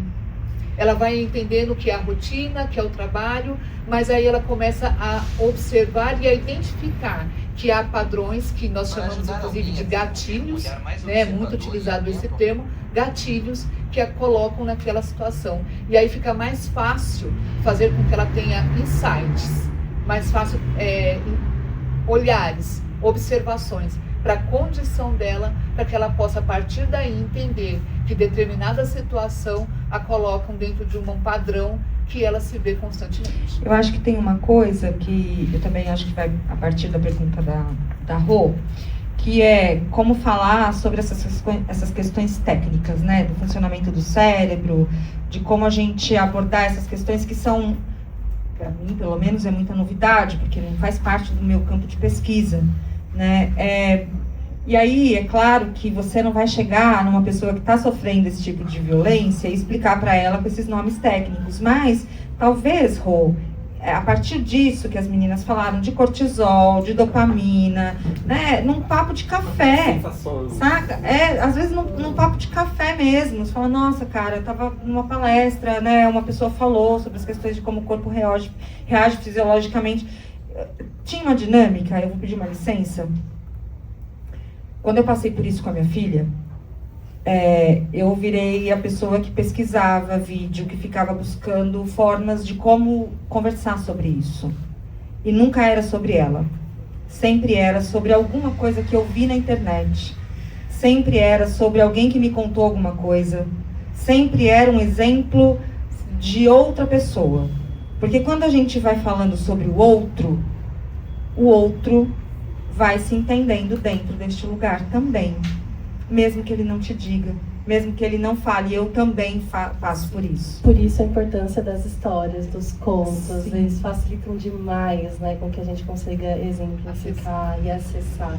Mas esse comportamento ríspido, né, que é esperado das pessoas... É uma defesa. É uma defesa, porque ela já está entendendo que ela está numa situação vergonhosa, numa situação difícil, numa situação dolorida, vexatória. Então, é muito fácil, e você tem razão, de verdade, de se preocupar com isso, porque a maioria das pessoas, elas vão se colocar nesse lugar de defesa. Você está falando do quê? De se defender. Porque todas as vezes que a gente...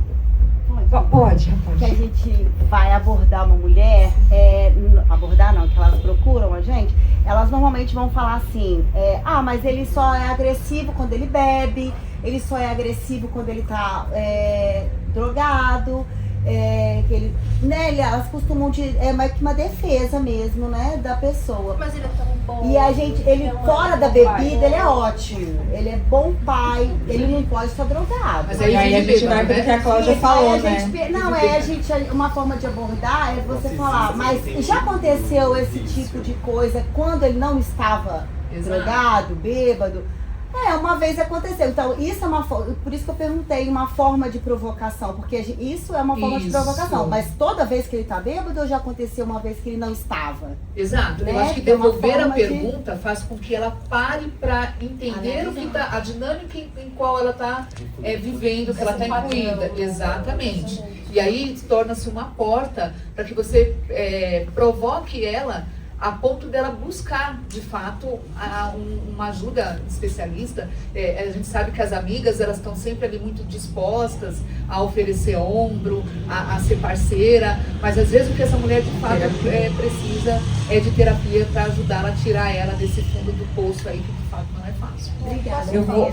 Claro, passa... Peraí, só um pouquinho. Peraí. Né?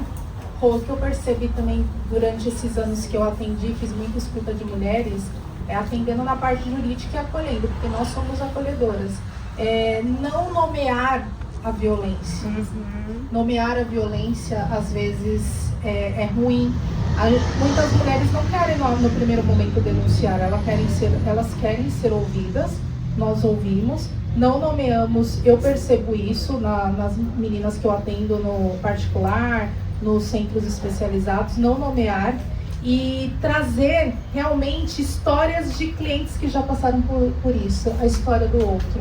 Como, por exemplo, eu trouxe a uma cliente a história do Pix. Ninguém sabia que Pix, algumas pessoas sabiam, claro, mas que o Pix é uma forma de perseguição, é uma forma de violência, é uma forma de manipulação.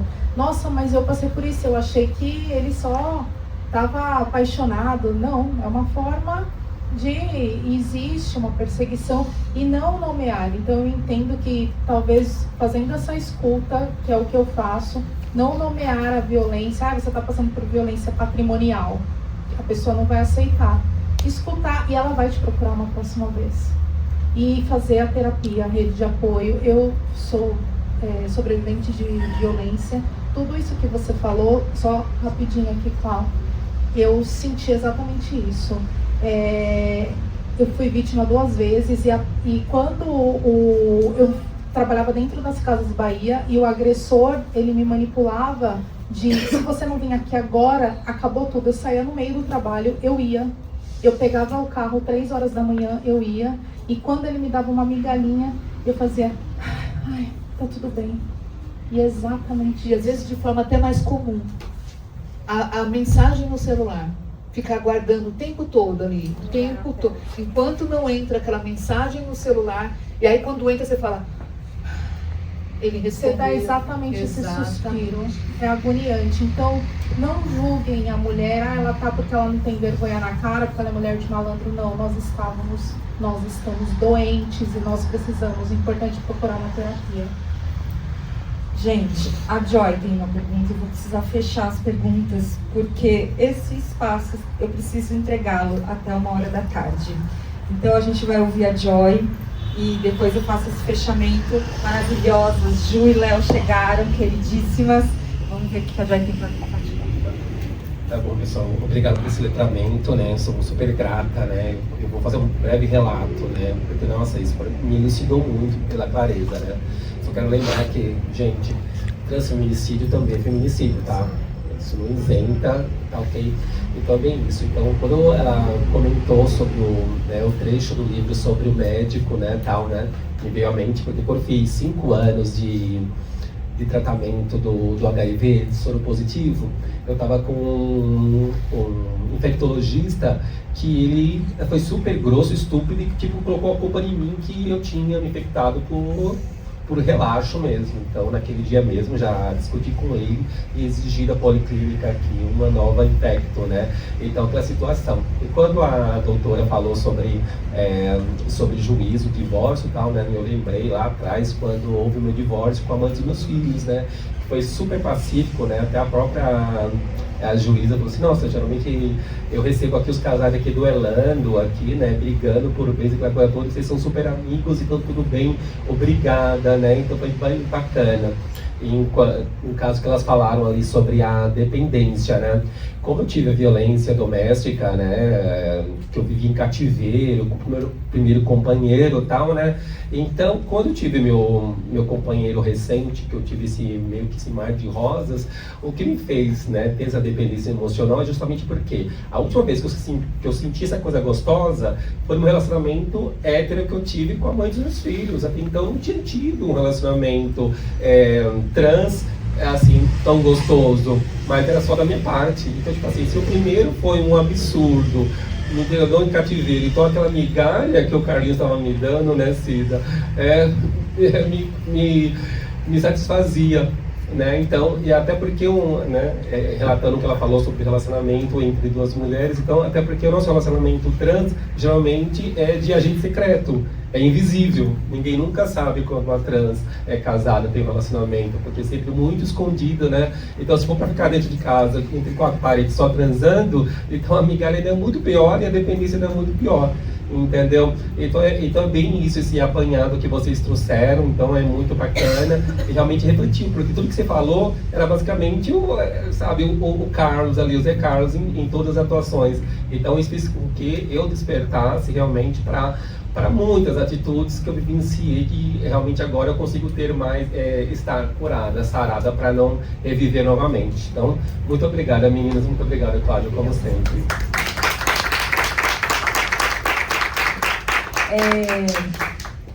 Eu quero, assim, gente, agradecer imensamente Cida, Cláudia, Denise, Alê, Lari e a todas vocês e todos vocês que estão aqui.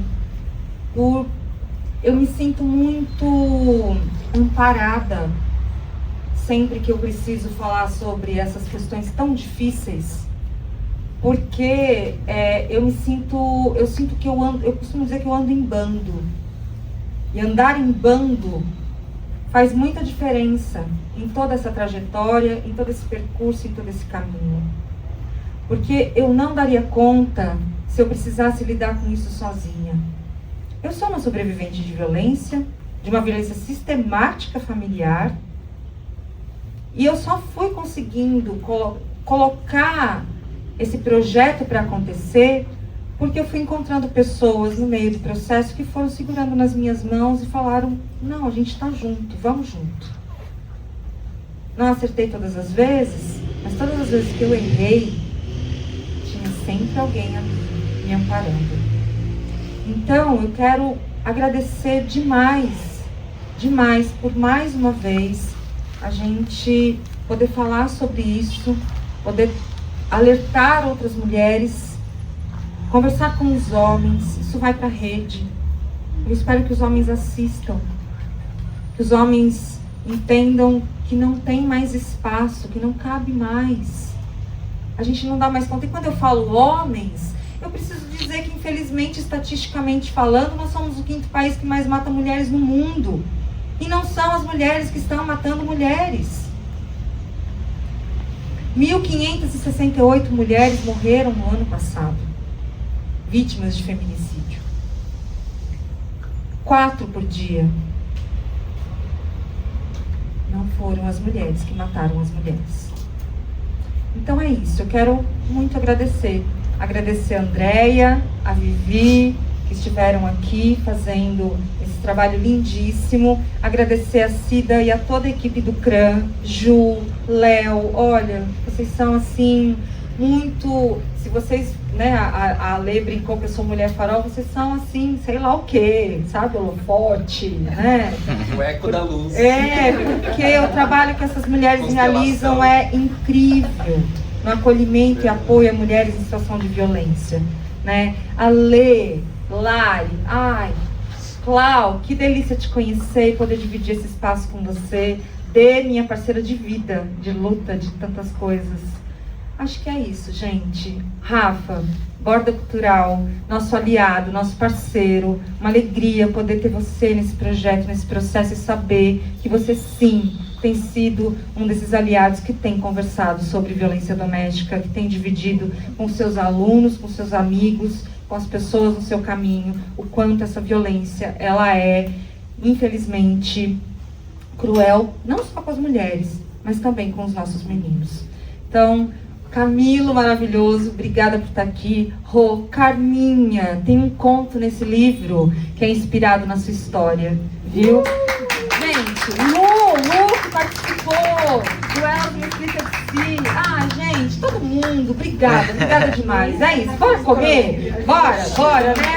Beijo, obrigada demais, obrigada. E a Paula, maravilhosa. Chora. Pera, um segundo, eu vou romper o protocolo. Eu quero fazer um comentário de um segundo. Eu falo que os livros da Cláudia, eles se superam um atrás do outro, não sei como. Porque quando a gente vê o livro, a capa, são aquelas mulheres de costas. E é difícil, a gente nunca viu, pelo menos nunca tinha visto, como entender isso em que a pessoa não se apresenta, em que a pessoa chega de costas para você. Mas aí quando a gente abre o livro, e até então os outros livros da Cláudia não tinham ilustrações internas. E esse vem com ilustrações internas. E aí a gente vai entendendo que aquela capa com aquelas mulheres de costas, conforme a gente vai entrando no livro, a gente vai conhecendo, elas se viram de frente para nós. E aí, em princípio, elas não têm rosto, não é? Aí você fala assim, ainda eu falei com a Cláudia, elas são descaradas. Mas a verdade, elas não têm uma face definida, porque todas as nossas faces cabem naqueles rostos. Todas nós. Eu li o Jubarte, eu quase morri, porque eu fiz um aborto clandestino quando eu tinha 17, 18 anos. Hoje eu tenho 53. E eu tive que fazer muita terapia, porque por mais que eu seja a favor do aborto, a sociedade enxuxa tanta coisa na nossa cabeça que a gente acha que fez errado. E fez o certo. Porque eu não tinha a menor condição naquela época, eu tinha acabado de entrar na faculdade, eu não tinha condição de ter um filho. Então, eu me vi naquele conto. Chega aqui, elas leram aqui os textos, a gente se vê de novo em cada página. Então, aqueles rostos, eles não estão definidos porque todos os nossos rostos estão lá. E eu fico impressionada com a capacidade, o talento, a destreza literária dessa mulher, porque ela fala de estupro numa sala de ginecologia, que todas nós já passamos, sem falar essa palavra. Ela fala de aborto lá no Jubarte, sem usar a palavra. Como a Cláudia consegue andar nesses meandros das sutilezas, sem dar o nome, mas que todas nós sabemos muito bem o nome. Então, a Cláudia é um arraso. Eu falei para ela que ela está do lado da Nobel de Literatura Svetlana, aquele livro que ela ganhou o Nobel, a Guerra Não Tem Rosto de Mulher. A Cláudia está lá do lado. A Cláudia é tudo isso. E a gente tem a sorte de ter essa mulher. Obrigada, gente.